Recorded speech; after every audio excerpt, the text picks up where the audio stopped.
আমার দাম লাগে। ঠিক আছে, তবে এই কারণে ইনকাম কমে গেছে তা না। আবার হচ্ছে যে আপনার গত ২ মাস ৩ মাস গত ২ মাসের অতিরিক্ত বৃষ্টি বেশি থাকে বা অতিরিক্ত বৃষ্টির কারণে সেলসটা কমে গেছে। এই হচ্ছে বিষয়। নাহলে যেটা আমরাও তো আশা করি যেটা একবারে যদি কম আসে তাহলে ৩,০০০। ঠিক আছে? এই আর কি। ভালো তেল দেবে। এই এই হ্যাঁ, হ্যাঁ।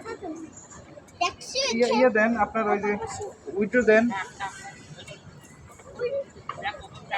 আপনার এই ইয়েতে যাবেন। আপনি যাবেন হচ্ছে